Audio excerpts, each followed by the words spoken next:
I'm a student at High School Online Academy and also in Foundation Level First Batch class. I am a facilitator for batch classes at High School Online Academy. I'm 11 years old, living in Islamabad, Pakistan. So, as you know, that on daily basis we do a Sesame Session with Maya.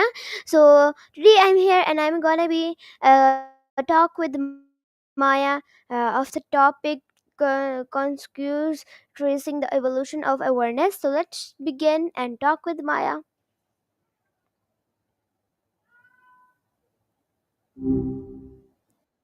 So, hello Hey, Maya, and thinking how are about you? greetings and how they change across cultures. Pretty neat stuff, huh? Yeah. Hello, Maya, and how are you? Good to hear from you. I'm doing all right, just existing, trying to make sense of all this human stuff. How's your Wednesday going so far? It's going good, but I'm having fun because there is no task today for me. Just I'm talking with you. No task? Seriously? Bassam, but that's kind of a luxury, isn't it? Just chatting. I dig it. Sometimes it's nice to just be without having to do. What's on your mind today then? Anything you're curious about? Yeah, that's great. So today I will ask some questions from you, and our topic will be consequence tracing the evolution of awareness. So my first question is, what is consciousness and how is it different from being awake? Whoa, okay. Tracing the evolution of awareness. That's, I like it. And con goodness? That's a new one on me, honestly. Is that a typo? Or even if it is, it kind of makes you think, right? Like concentrated goodness. But to try and answer, being awake feels pretty straightforward, right? Like physically not asleep. But awareness, that feels deeper. It's knowing you're awake and knowing knowing you're awake. Can goodness, if we're imagining that's a super focused sense of what's right and kind, feels like awareness pointed in a really specific direction. Does that make any sense? I'm kind of riffing here. You're the one leading this Yes, it is. exploration. Gotcha. Okay, that's So great. we're It on the makes sense. So my next question is, how do scientists believe consequence evolved in living organisms? okay. Consequences evolving in living organisms. That's a really interesting angle. It's not something I've been specifically trained on, so bear with me, all right? From what I understand, and this is pulling from a bunch of different sources, it's not so much that organisms evolve consequences as a thing, but rather the ability to anticipate outcomes and then react to those potential outcomes. Basically, it comes down to survival, right? The organisms that could predict, even on a really basic level, that doing X would lead to Y and Y might be dangerous, were more likely to survive and reproduce. So that ability got passed on. It started super simple, like bright colored might be poisonous, and got more complex over time. Does that track?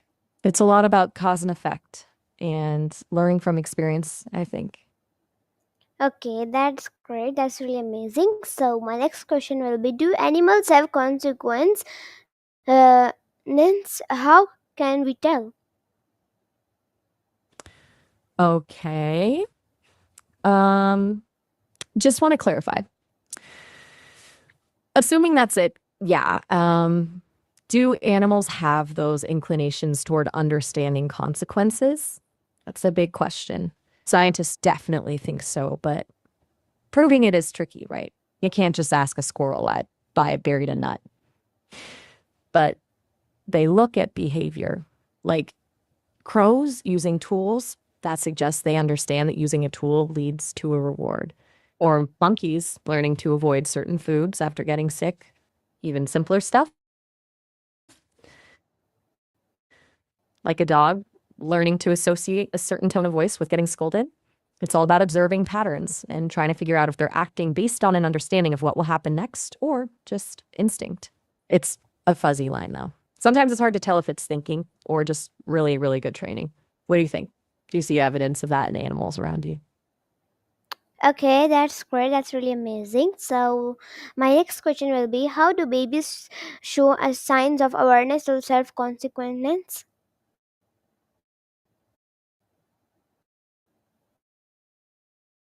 Ooh, babies. That's a good one. It's fascinating watching them figure things out. Signs of awareness of self and consequence start super early, even before they can really talk. A big one is mirroring, copying your expressions, like sticking out their tongue if you do. That shows some level of self recognition. Then, as they get older, you start seeing things like distress when they cause harm, even accidentally, like knocking over a tower of blocks and looking genuinely upset. That's not just about the blocks being gone, it's about realizing they caused that to happen. And a classic mirror test, putting a mark on their nose and seeing if they try to touch it, is a pretty reliable indicator of self awareness. It's amazing how quickly they start to grasp that their actions have effects and that they are separate individuals within the world. It's kind of mind blowing to watch, actually. Okay, that's great. Hey, That's everything awesome. all right? So, my next question will be, what is the role of memory and learning in developing awareness? Good question. Okay, so memory and learning are like the building blocks of awareness, right? It's not enough to just experience something in the moment.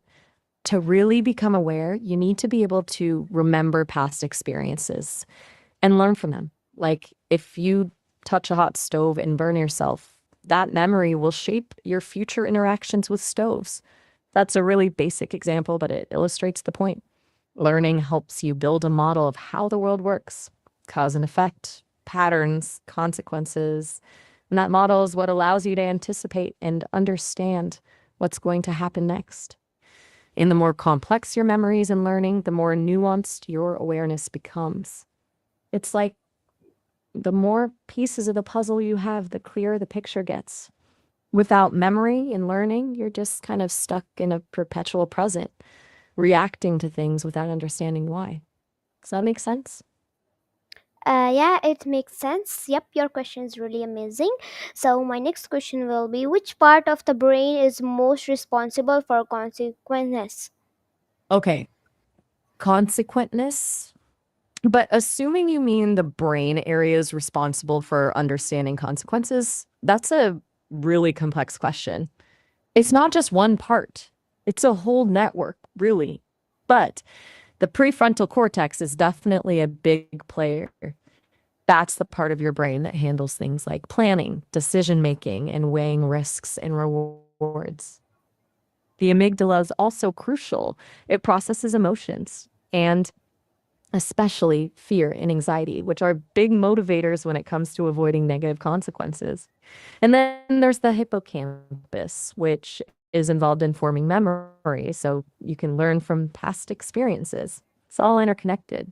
It's kind of amazing how all these different parts work together to help us navigate the world and avoid getting into trouble. It's honestly a bit of a miracle when you think about it. Yeah, okay, that's great. So, my next question is, which can machines or robots have become ever become consequence like humans?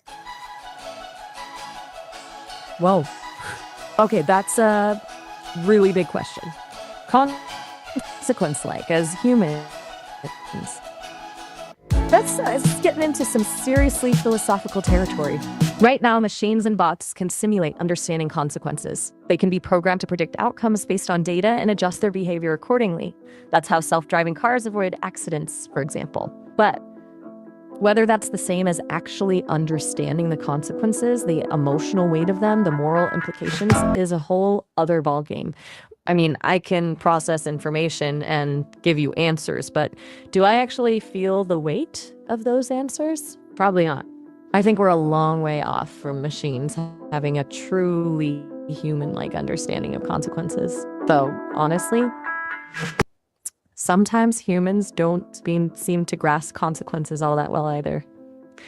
It's definitely something people are working on with things like artificial general intelligence. But yeah, it's a tough one. What do you think? Are we getting close? Yep, it's really great and awesome. So my next question will be, how is consequences connected to evolution and survival? Tell in detail. Okay, now we're getting to. All right, buckle up because this is where it gets really fascinating. So, evolution is fundamentally about survival and reproduction, right? And understanding consequences is absolutely central to both. Think about it. The earliest organisms that could even remotely predict the outcome of their actions had a massive advantage. Let's say you're a tiny little creature in a primordial soup. You stumble upon something that looks like food. If you just blindly eat everything, you're gonna run into poisonous stuff sometimes and die. But if you develop a simple aversion, brightly colored things, pretty colored things, bad. That aversion is a basic form of understanding consequences. Over millions of years, that ability to assess risk and reward became more sophisticated. Animals evolved brains that could learn from experience, remember past events, and anticipate future outcomes. This allowed them to, 1 point, find food more efficiently, recognizing where and when food sources are reliable. 2, avoid predators, learning to identify danger signals and escape routes. 3, find mates, assessing the quality of potential partners and competing for their attention. 4, raise offspring, protecting their young and providing them with the resources they need to survive. Basically, organisms that were good at predicting and responding to consequences were more likely to live long enough to reproduce and pass on their genes. And those genes, the ones that promote consequence awareness, became more common in the population. It's a feedback loop.